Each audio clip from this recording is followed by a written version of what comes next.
di situ keimanan saya semakin bertambah. Oh, ternyata begini toh, ternyata di dalam Al-Quran begini.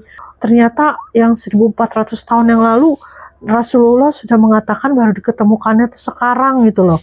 Setelah diselidiki oleh manusia, ternyata Quran ini memang sungguh-sungguh berasal dari Allah, bukan perkataan Nabi Muhammad gitu. Dari situ saya kayaknya harus memperbaiki nih ibadah saya harus menutup aurat, saya harus rajin sholat, saya harus puasa full, kalau bisa saya harus terus memperbaiki sholat sunnah, puasa sunnah, saya harus bisa sholat tarawih, segala macam lah, pokoknya saya ingin semua gitu, saya ingin belajar ngaji, saya harus menjadi orang yang lebih baik, saya harus masuk Islam secara kafah gitu kan. Saya seperti dapat hidayahnya mulai dikit-dikit, ditambahkan oleh Allah dikit-dikit gitu. Dari situ saya terus memperbaiki diri, walaupun menurut saya ujian yang paling terberat itu menjadi seorang muslim itu kalau bagi saya itu dalam hal ibadah gitu. Mama saya itu masih suka menentang ibadah saya. لا تنسوا الاشتراك في قناة مؤلف تي في ومشاهدة الحلقات وضغط زر اللايك والاشتراك في القناة وإرساله إلى الأصدقاء. شكرا. Jadi beliau mengatakan bahwasanya jangan lupa ikuti ya dan tonton video-video yang ada di channel Mu'allaf TV. Oh ya, dan jangan lupa klik tombol like, kemudian komen dan subscribe.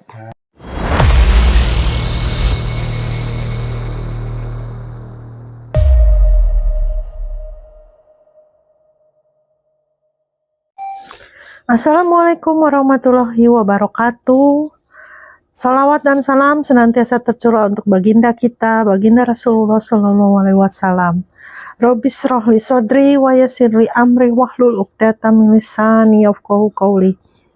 Ikhwan akhwat fisabilillah, jangan lupa subscribe, like, share dan komen Mu'allaf Sifana Channel dan Mu'allaf TV.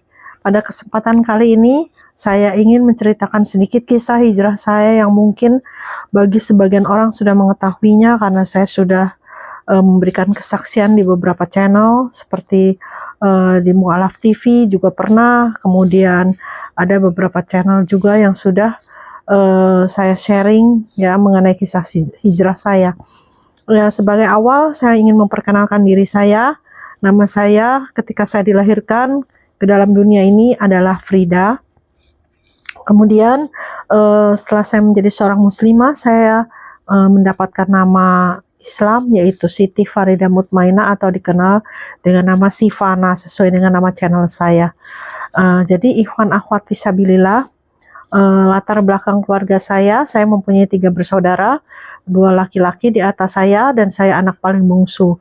Dan yang kebetulan yang kakak saya yang paling tertua sudah meninggal dunia, dan kakak saya yang nomor 2 sebelumnya sudah menjadi seorang muslim ya, tapi beliau ini untuk hingga saat ini masih belum mengikuti syariat-syariat Islam. Ya, belum menjalankan syariat Islam. Kita doakan saja semoga kakak saya mendapat hidayah kembali dan bisa mengikuti semua syariat Islam. Dan kemudian awal mulanya saya mengetahui Islam itu sebenarnya sih teman-teman saya banyak yang Islam, banyak yang Muslim, tapi karena saya tinggal di lingkungan dan disekolahkan di sekolah Buddha, jadi saya waktu kecil itu saya belajar tentang agama Buddha.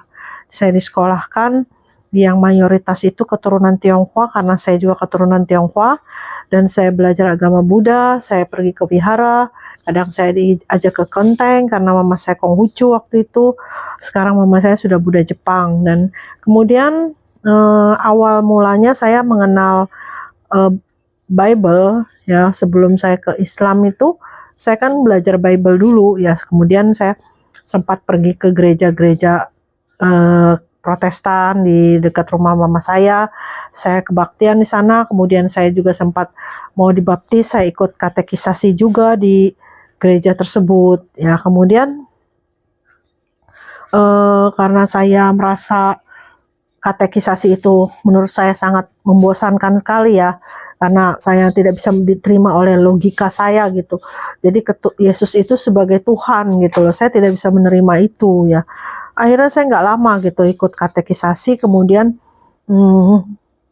teman saya, teman sekolah saya ada yang belajar Bible dengan saksi Jehovah Witnesses ya. Akhirnya saya memutuskan, oke, saya juga mau belajar gitu, mau belajar Bible. Nah di situ saya dikasih tahu, saya belajar bahwa Yesus itu memang bukan Tuhan gitu. Yesus itu utusan gitu kan. Nah dari situ saya tahu, oh ternyata Yesus itu utusan dan Tuhan memiliki nama yang namanya Yahweh, YHWH atau Yehwa.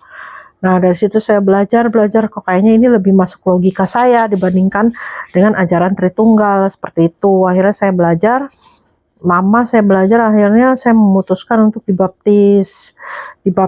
Akhirnya saya mulai belajar, diajarkan untuk mengabar dari rumah ke rumah. Nah kemudian setelah saya mengabar berapa lama, akhirnya saya ada satu dan lain hal, saya itu merasa kok sepertinya itu ajaran saksi Yehova ini kok terlalu ini ya, membatasi gitu ya dalam hal pergaulan gitu. Karena saya ini memiliki teman-teman itu bukan hanya saksi Yehova gitu, saya ada teman Islam, yang Muslim gitu kan, tapi mereka ini kayaknya kalau saya memiliki teman dekat khususnya yang bukan saksi Yehova gitu ya, teman dekat yang lawan jenis, mereka tuh langsung wanti-wanti gitu, kamu jangan sampai pacaran sama dia ya, jangan sampai dekat sama dia, nanti kamu kalau kamu nikah sama yang bukan saksi Yehova, kamu udah nggak bisa lagi gitu loh, udah nggak bisa gabung lagi dengan komunitas mereka gitu kan.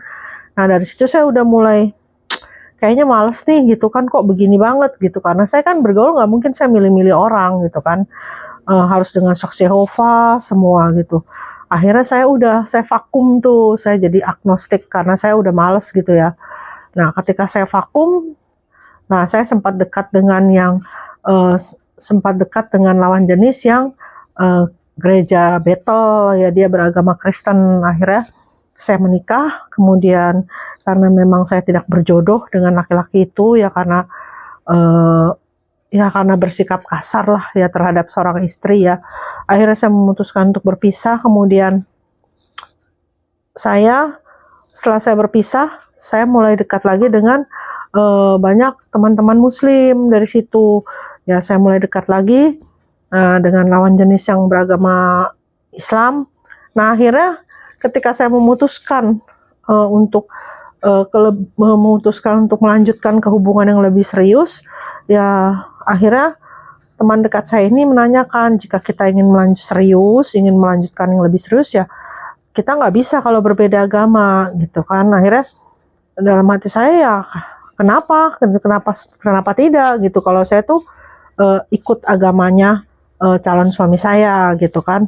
Ya tapi kamu harus belajar tentang Islam, kamu udah yakin tentang Islam? Saya bilang saya yakin, karena teman saya pun Muslim banyak gitu loh, dan saya tahu tentang Islam, harus puasa, harus sholat, harus bersunat untuk laki-laki, harus menutup aurat untuk wanita gitu. Saya tahu teman saya banyak yang Muslim, mereka itu baik-baik kok sama saya, mereka nggak membatasi pergaulan gitu, membatasi diri mereka gitu ya, dalam hal pergaulan maksudnya. Jadi ketika saya bilang ya udah saya mau aja gitu masuk Islam, tapi bukan karena atas dasar saya ya ingin menikah gitu loh, bukan, karena memang saya tertarik ingin mempelajari tentang Islam ini gitu loh, karena menurut saya ini orang-orang Islam ini sikapnya tuh baik gitu loh, dan sangat taat gitu ya. Teman-teman saya tuh kebanyakan yang taat semua ibadahnya gitu loh, sholat 5 waktu gitu kan, terus ya maksudnya ya taat lah gitu. Mereka itu dalam hal ibadah tuh benar-benar mengikuti syariat gitu ya, teman-teman yang saya tahu gitu ya. Jadi saya tuh akhirnya memutuskan untuk bersyahadat ya. Itu mengucapkan 2 kalimat syahadat itu bulan April tahun 2015. Nah jadi itu saya bersyahadat ketika saya memakai kerudung untuk pertama kali untuk bersyahadat.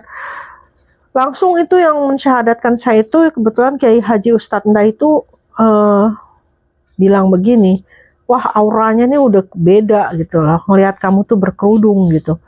Jadi beda gitu, ada auranya tuh terpancar gitu. Jadi saya merasa wah kayaknya memang Islam ini gitu kan memang benar-benar nih gitu kan agama yang berasal dari Sang Maha Pencipta gitu. Dan saya begitu saya mengucapkan 2 kalimat syahadat, dipimpin gitu, dibimbing, saya tuh merasa lega gitu, lega dan kayaknya plong gitu loh, karena gimana ya, bahagialah campur aduk gitu. Dan yang mensyahadatkan saya juga bilang ya, Pak Kiai Haji Ustadz Nda itu, kamu ini seperti terlahir kembali ya, jadi dosa-dosa kamu yang lalu sudah dihapuskan, tapi pahala kamu masih tetap ada gitu loh ketika kamu belum menjadi seorang Islam, jadi Muslim gitu. Ya, dan saya senang aja gitu, senang gitu kan. Akhirnya setelah saya menjadi seorang Muslim, kemudian saya pun menikah dengan laki-laki pria Muslim gitu kan, yang menjadi suami saya saat ini.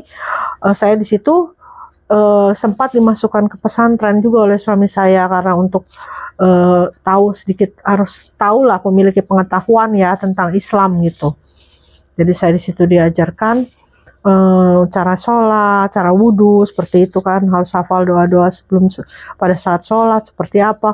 Nah, saya juga menghafal sendiri dari buku petunjuk sholat juga ya, saya hafalkan sendiri seperti doa iftitah seperti itu kan, doa kunut seperti itu, doa ketika sujud, ketika ruku, ketika iftidal seperti itu. Saya menghafal gitu dari buku itu kan, panduan sholat gitu. Saya hafalkan karena memang saya niat gitu ketika saya dalam hal agama gitu, saya tidak ingin main-main gitu loh. Saya tidak ingin sekedar karena saya mau menikah saya masuk Islam gitu, ya udah, ngapain saya jalanin agamanya. Saya nggak seperti itu, karena bagi saya agama itu bukan untuk permainan. Dan saya yakin Islam ini agama yang memang bagus gitu loh, memang berasal dari Sang Maha Pencipta gitu. Saya merasa yakin aja gitu, walaupun saya belum baca Al-Quran ya, saya merasa yakin gitu. Dan ketika saya baca Al-Quran, saya lebih yakin lagi gitu loh. Dan hidayah itu Allah berikan itu kepada saya itu nggak langsung blok gitu kan. Ada yang ketika syahadat langsung dapat hidayahnya tuh full gitu ya, langsung sholatnya full, puasanya full, pakai kerudung, segala macem lah. Kalau saya enggak. Jadi saya kadang-kadang masih pakai kerudung, kadang enggak. Terus saya masih suka semule-semulean, nyanyi-nyanyi, teriak-teriak, daripada belajar Quran gitu kan. Puasa masih bolong-bolong. Nah, disitulah suami saya mulai mengingatkan saya. Suami saya mulai share-share video-video ke saya tentang diskusi-diskusi lintas iman. Nah, di situ keimanan saya semakin bertambah. Oh, ternyata begini toh. Ternyata di dalam Al-Quran begini gitu kan. Ternyata yang 1400 tahun yang lalu Rasulullah sudah mengatakan baru diketemukannya tuh sekarang gitu loh. Setelah diselidiki oleh manusia, ternyata Quran ini memang sungguh-sungguh berasal dari Allah, bukan perkataan Nabi Muhammad gitu. Dari situ saya kayaknya harus memperbaiki nih ibadah saya harus menutup aurat, saya harus rajin sholat, saya harus puasa full, kalau bisa saya harus terus memperbaiki sholat-sholat sunnah, puasa sunnah, saya harus bisa sholat tarawih, segala macam lah, pokoknya saya ingin semua gitu, saya ingin belajar ngaji, saya harus menjadi orang yang lebih baik, saya harus masuk Islam secara kafah gitu kan. Saya seperti dapat hidayahnya mulai dikit-dikit, ditambahkan oleh Allah dikit-dikit gitu. Ya kan? Dari situ saya terus memperbaiki diri, walaupun menurut saya ujian yang paling terberat itu menjadi seorang muslim itu, kalau bagi saya itu dalam hal ibadah gitu. Mama saya itu masih suka menentang ibadah saya ketika saya minta izin, karena saya kan membantu mama saya sekarang ya di rumah makannya. Kan jam-jam waktu zuhur itu jam 12 tuh lagi sedang sibuk ya, kalau untuk rumah makan tuh lagi rame. Nah, ketika saya mau sholat zuhur, walaupun saya perginya itu yang lain tuh lagi pada makan semua, jadi udah saya layani semua ya kan. Saya mau tinggal sholat nih, maksud saya nggak ada tamu datang lagi, saya tinggal sholat dulu bentar. Mama saya langsung tegur gitu, mau kemana, orang jam segini kok malah pergi gitu kan, maksud takutnya ntar ada yang datang lagi rame. Jadi seolah-olah menghalang-halangi saya ibadah. Itu menurut saya ujian yang paling terberat gitu loh ketika saya masuk Islam dalam hal ibadah. Terus yang kedua dalam hal ekonomi. Ya, saya mengakui ya, sebelum saya masuk Islam itu saya nggak pernah merasa kekurangan uang gitu. Tapi kalau sekarang kok saya sampai berhutang-hutang gitu, entah kenapa gitu, saya juga bisa berhutang ke sana ke sini ya. Jadi itu yang menjadi masalah buat saya gitu, yang masih belum terselesaikan gitu loh. Saya berdoa, ya Allah, saya tahu ini berdosa, ya Allah, saya tuh riba, ya Allah. Saya tuh ingin melunasi semua hutang-hutang riba saya, ya Allah, pinjol saya, ya Allah. Saya selalu berdoa begitu, saya nggak mau berhutang, ya Allah, saya nggak mau. Makanya saya selalu memohon supaya Allah tuh mengangkat derajat saya, supaya Allah nggak membuat saya berhutang lagi dan bisa melunasi semua hutang-hutang saya yang lalu gitu loh. Makanya saya tuh selalu memohon seperti itu kepada Allah. Itu ujian saya yang paling berat gitu loh. Setelah saya masuk Islam, sebelumnya saya belum pernah berhutang loh. Saya sebelum masuk Islam saya belum pernah berhutang sama sekali. Dari situ ya saya tuh selalu bagi saya ya mungkin ini ujian saya gitu. Saya nggak pernah menyesal masuk Islam. Justru saya menyesalnya itu kenapa gitu baru sekarang saya tuh bisa tahu tentang Islam gitu loh. Ya kan? Kenapa nggak dari dulu gitu loh maksudnya. Jadi saya nggak harus melewati berbagai proses, berbagai lika-liku kehidupan, ya kan, baru saya bisa mendapatkan hidayah ini gitu. Tapi memang mungkin ini takdir saya, karena kan sebagai seorang muslim itu kita harus mempercayai qada dan qadar, takdir baik dan takdir buruk. Jadi semua itu sudah tertulis. Semua sudah tertulis di Lauh Mahfuz. Jadi ya saya menjalaninya ini ya ikhlas gitu, karena saya merasa tubuh saya ini bukan milik saya sendiri gitu loh. Tubuh saya ini milik Allah gitu. Ya udah, apa yang akan terjadi dengan tubuh saya ini saya serahkan semua kepada Allah. Semua hidup saya ini untuk Allah gitu. Jadi ngapain khawatir gitu loh, ngapain khawatir gitu. Apa yang akan terjadi hari ini, terjadi besok gitu kan. Karena Allah yang Maha mengetahui apa yang terbaik bagi setiap hamba-hambanya gitu. Dan setiap orang itu ujiannya itu berbeda-beda. Mungkin untuk saya ujiannya seperti ini. Ya saya ikhlas gitu loh. Saya ikhlas karena Allah juga nggak mungkin memberikan ujian melampaui dari batas kemampuan umatnya gitu loh. Kita mampu mengatasinya asal kita selalu bersandar kepada Allah Subhanahu wa Ta'ala. Jangan menyandarkan kepada kekuatan kita sendiri gitu loh. Kita harus selalu memohon, ya Allah, kuatkan iman hamba-Mu, ya Allah, berikan jalan keluar, ya Allah. Contoh tuh seperti rakyat Palestina. Mereka walaupun digempur di sana sini sampai hancur luluh lantak, ya sampai mereka udah nggak punya apa-apa lagi, mereka masih bilang hasbunallah wa ni'mal wakil. Hasbunallah wa ni'mal wakil. Hasbunallah wa ni'mal wakil. Alhamdulillah, alhamdulillah. Segala puji bagi Allah. Satu-satunya penolong hanya Allah. Begitu kuat imannya gitu loh, ya Allah, dalam hati saya. Kita ini malu, ya Allah. Umatmu yang ada di Indonesia ini nih malu dengan rakyat Palestina gitu loh. Ya kan, saya mengingat seperti dulu kisah Nabi Ayub ya. Orang-orang Palestina ini seperti imannya Nabi Ayub gitu loh. Walaupun menghadapi berbagai ujian, cobaan, tentangan, tapi tetap gitu loh, kuat gitu imannya kepada Allah. Saya tuh sebenarnya malu ya. Bisa nggak ya saya seperti rakyat Gaza di Palestina? Ya Allah. Semoga saja saya bisa tetap istiqomah, ya Allah. Ya, sebenarnya ujian yang paling terberat sih itu ya. Nggak ada yang lain. Cuman masalah ibadah dan juga masalah ekonomi. Yang lainnya bagi saya itu hal-hal yang ya bukan masalah besar lah. Tidak ada masalah yang besar bagi saya, karena Allah kita jauh lebih besar. Allah kita yang sanggup mengatasi segalanya. Allah kita yang sanggup, yang mengetahui, yang sanggup memberikan jalan keluar apapun itu masalahnya. Jadi aktivitas saya sehari-hari ya itu, yang membantu mama saya. Mama saya kan jualan makanan di Jakarta. Saya membantu karena mama saya juga udah tua. Saya dan anak saya yang nomor 2 membantu mama saya. Dan juga kalau dalam hal belajar agama, saya waktu itu sempat belajar baca Quran dengan seorang ibu. Saya belajar Iqra ya, tapi kan karena terbatas waktunya waktu itu, bukan terbatas ya, karena ada kendala gitu ya, saya harus pindah kontrakan, jadi saya stop sampai di Iqra 4 juga belum selesai. ya, dan saya masih terus ingin belajar Iqra ya, sampai kapanpun itu saya ingin terus belajar Iqra gitu loh, walaupun sampai sekarang belum ada kesempatan untuk meneruskannya, tapi saya percaya, saya beriman gitu, ini semua kehendak Allah. Jika Allah berkehendak, tidak ada yang tidak mungkin gitu loh.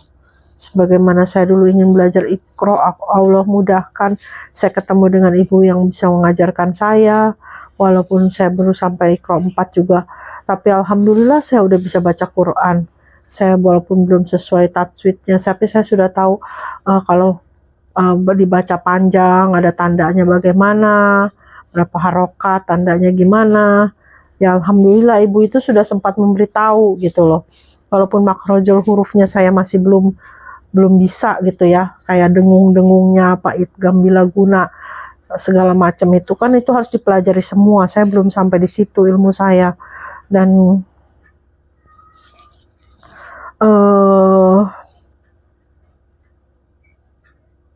kalau kesulitan sih enggak ya, kesulitan mempelajari Islam saya tidak ada kesulitan, karena saya niat gitu, niat saya tuh saya harus bisa gitu loh. Orang lain bisa puasa full, kenapa saya nggak bisa? Orang lain bisa bangun sholat subuh, ya kenapa saya nggak bisa? Walaupun saya masih terus berusaha untuk bisa sholat tahajud, bisa rutin gitu, saya ingin rutin seperti orang lain sholat tahajud. Itu yang masih menjadi ujian buat saya gitu loh. Maksudnya saya masih sering lalai gitu ya, masih ada aja lah kendalanya gitu ketika saya sudah dibangunkan untuk sholat tahajud. Makanya ya Allah, saya selalu berdoa, ya Allah saya ingin setiap malam sholat tahajud ya Allah. Walaupun Allah sudah membangunkan saya tiba-tiba bisa ingin ke kamar mandi, ingin buang air kecil, tapi saya merasa kepala saya pusing lah, saya merasa kedinginan lah, mau wudhu aja kayaknya ya Allah, kayaknya berat, kepala saya pusing, saya masih ngantuk, kayaknya ada aja gitu loh halangannya. Makanya saya tuh merasa menyesal gitu, bukan menyesal ya, merasa kesel sendiri gitu. Kenapa ya Allah, saya tuh mau sholat tahajud aja kok susah banget sih ini badan gitu kan. Kasih saya sehat lah ya Allah, jangan biarkan saya, bukan jangan kasih saya, jangan biarkan saya ini ditaklukkan oleh penyakit saya sehingga saya tuh gak sholat tahajud gitu loh. Ditaklukkan oleh rasa kedinginan saya, oleh rasa ngantuk saya gitu. Terus terang saya sangat menyesali gitu loh. Kenapa sih saya kok kayaknya nggak seperti orang lain bisa sholat tahajud, istiqomah gitu kan. Saya merasa sedih gitu sebenarnya. Ya alhamdulillah sih saya rutin ya, sebelum tidur saya selalu berdoa gitu. Berdoa, baca surat Al-Mulk gitu kan, karena kan saya pernah mendengar dari Syekh Ali Jaber, katanya rutinkan untuk membaca doa Al-Mulk, surat Al-Mulk, surat Al-Kahfi tiap hari Jumat, surat Al-Mulk sebelum tidur, surat Yasin malam Jumat. Walaupun saya kadang-kadang masih suka bolong gitu kan baca surat Yasinnya, tapi saya selalu berusaha untuk istiqomah untuk membaca surat Al-Mulk ya, karena saya mengingat pesan dari Syekh Ali Jaber gitu loh. Jadi ketika nanti kita di alam kubur, surat Al-Mulk ini yang akan menerangi kita gitu loh di alam kubur, yang akan menemani kita gitu loh di alam kubur. Nah jadi itulah kenapa saya selalu berusaha untuk istiqomah. Kalau untuk menghafal surat-surat dalam Al-Quran itu terus terang aja ya, saya paling surat Al-Kahfi gitu ya, surat Al-Kahfi ya 1 sampai 10 ya, karena kan gak terlalu panjang ya. Kalau surat Al-Mulk sebenarnya saya juga sudah hafal, tapi karena 30 ayatnya 30 saya masih ada yang takut bukan nggak sesuai ya, takut ada yang terlupa gitu loh. Kalau surat Al-Kahfi sih alhamdulillah gitu ya, saya udah hafal gitu, kayak misalnya surat Al-Kahfi, karena kan setiap Jumat kita disunahkan untuk membaca surat Al-Kahfi ya. Jadi ya seperti itu sih wanahwat fisabilillah. Kalau menurut saran saya ya, untuk muslim dan untuk muslim yang dari lahir gitu ya, saya sih cuma berharap mereka itu bisa memberikan semangat gitu untuk mualaf menjadikan diri mereka itu contoh gitu untuk para mualaf gitu. Jangan justru memberikan contoh yang tidak baik gitu kan. Jadi malah kesannya tuh mualaf itu lebih rajin gitu loh ibadahnya. Padahal sebenarnya harusnya itu kan muslim yang dari lahir yang rajin, ya kan? Tapi saya juga tidak mau menghakimi orang sih. Ya makanya justru kita ini semuanya diri kita ini membawa Islam, membawa nama baik Islam gitu loh. Apa yang kita lakukan ini orang menilai itu agama dia apa? Oh pakai kerudung Islam, kok dia begitu sih gitu. Yang disalahin siapa? Disalahin agamanya. Padahal yang salah bukan agamanya, yang salah itu orangnya. Kenapa dia nggak mengikuti syariat Islam? Ya kan, padahal di dalam Al-Quran udah tertulis nggak boleh begono, nggak boleh begini, ya kan, dalam hal pergaulan, dalam hal akhlak, adab. Tapi karena mereka nggak mengikuti, akhirnya yang orang menilainya Islam yang jelek. Kok orang Islam kayak gitu sih? Padahal bukan Islamnya yang jelek. Yang nggak taat itu orangnya, pelakunya gitu kan, bukan agamanya gitu loh. Nah maka itu kita ini harus bisa menjaga akhlak kita gitu loh. Maksudnya karena kita ini orang menilai kita itu berdasarkan dari agamanya, disangkanya oh kalau kita buruk pasti dia menilai oh, orang Islam seperti ini gitu loh, buruk gitu kan. Padahal bukan agamanya yang jelek gitu loh, bukan agamanya yang nggak baik, orang-orangnya yang nggak taat gitu. Coba kamu baca Al-Quran, pasti akan tidak ada kitab suci yang seperti Al-Quran gitu loh, ya kan? Ya karena di surat Ali Imran ayat 19 saja dikatakan apa?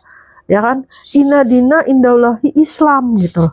Agama yang sesungguhnya yang di sisi Allah itu, yang Allah terima itu cuma Islam, tidak ada yang lain gitu, ya kan? Jadi ya apa ya? Sebagai muslim dari lahir tuh harusnya tuh berusaha lah gitu untuk terus gitu kan memberikan contoh yang baik, terus memperbaiki diri gitu kan. Jangan sampai mu'alaf ini justru lebih taat daripada yang muslim dari lahir gitu loh, ya kan. Dan untuk bagi yang ingin bersyahadat untuk menjadi mu'alaf juga mungkin mereka ada rasa takut gitu ya, mungkin takut diasingkan, takut dimusuhi, takut banyak ketakutan lah yang saya juga, bagi saya, menurut saya itu lumrah ya, manusiawi. Tapi sekali lagi, kembali lagi kita serahkan lagi kepada Allah gitu loh, ya kan. Kita tidak perlu takut kepada manusia, takutlah hanya kepada Allah. Yang menciptakan manusia siapa? Allah. Kenapa kita harus takut manusia kepada ciptaan? Kita harus takut kepada ciptaan daripada kepada yang menciptakannya gitu loh. Kita harus takutnya kepada Sang Maha Pencipta, kepada Allah, bukan kepada manusia. Kita dimusuhkan oleh manusia, no problem. Yang penting kita jangan dibenci sama Allah. Kita jangan sampai dilaknat Allah. Ya kan? Kita tidak punya siapa-siapa di dunia ini, hanya satu. Kita jangan sampai kehilangan Allah gitu. Kita boleh kehilangan semuanya, seperti rakyat Gaza di Palestina. Mereka kehilangan semua anggota keluarganya, mereka kehilangan semua hartanya, mereka udah gak peduli, yang penting mereka mendapatkan ridho Allah. Allah adalah segala-galanya gitu, melampaui segala-galanya, melampaui apa yang mereka punya, bahkan diri mereka sendiri. Mereka udah serahkan semua sama Allah, dan Allah sudah menjamin mereka akan jadi penghuni surga gitu kalau mereka itu melakukan apa yang Allah perintahkan, menjaga iman mereka gitu loh. Mati dalam keadaan Islam, bukan dalam keadaan kafir, ya kan. Jadi ya begitu, gak usah takut, gak usah ragu gitu loh. Cuma Islam, agama di sisi Allah itu cuma Islam. Islam sendiri artinya apa? Selamat. Hanya dengan Islam kita bisa selamat gitu loh, ya kan. Udah dijamin sama Allah, jadi kita gak perlu takut lagi, ya kan. Karena kalau kita bersandar kepada Allah, Allah akan melancarkan segalanya, ya kan. Allah berkehendak, tidak ada yang mustahil bagi Allah. Kalau Allah sudah berkehendak, kun fayakun, terjadilah apa yang Allah kehendaki, pasti terjadi gitu loh. Kita harus beriman ya. Coba lihat rakyat Gaza di Palestina, semuanya sudah hancur masih bilang alhamdulillah ya Allah, alhamdulillah, hasbunallah wa ni'mal wakil, hasbunallah wa ni'mal wakil, hasbunallah wa ni'mal wakil. hanya Allah satu-satunya pelindung. Kita nggak perlu takut apapun. Ya kan, kita tidak perlu takut apapun dan siapapun. Yang penting kita hanya takut kepada Allah Subhanahu wa Ta'ala. Ya kan? Karena hanya Allah satu-satunya sang penolong gitu loh. Tidak ada yang lain gitu. Makanya kalau bagi saudara-saudara Kristen, ya, cobalah belajar Al-Quran. Ya, jangan menilai Islam itu dari orang-orangnya yang tidak taat. Ya, orang-orang yang tidak taat ya. Lihatlah orang-orang Islam yang taat gitu loh. Baca Al-Quran, ya kan, jangan mendengar apa perkataan orang gitu kan. Karena orang itu bisa berbohong, tapi Allah tidak akan pernah bisa berbohong. Dan Allah berbicara di dalam Al-Quran, melalui Al-Quran gitu kan. Jadi kenapa kita harus mendengar apa yang orang katakan tentang Islam? Kita pelajari sendirilah. Kita cari tahu sendirilah, kita bandingkan. Oh, Al-Quran seperti ini, oh Bible seperti ini, gitu kan. Jangan mendengar apa kata orang, ya kan, selidiki sendiri gitu loh. Ya kan, jadinya gimana sih ya? Ya seperti itulah, harus yakin gitu, bahwa keselamatan itu hanya ada di dalam Islam, tidak ada di dalam agama lain, ya kan? Tidak ada di dalam agama lain. Allah sendiri yang menjanjikan itu. Ya, saya rasa cukup sampai di sini dulu. Nanti lain waktu saya akan bercerita lagi kembali. Insya Allah, insya Allah, insya Allah. Saya tutup dengan mengucapkan kafaratul majelis. Ya, semoga kisah saya ini bisa membawa manfaat. Dan saya tutup dengan doa kafaratul majlis. Subhanakallahumma wa bihamdik, asyhadu alla ilaha illa anta, astaghfiruka wa atubu ilaih. Wabillahi taufiq wal hidayah. Assalamualaikum warahmatullahi wabarakatuh. Terima kasih ikhwan akhwat fisabilillah yang sudah menyaksikan kisah saya hari ini. Sampai jumpa kembali, insya Allah.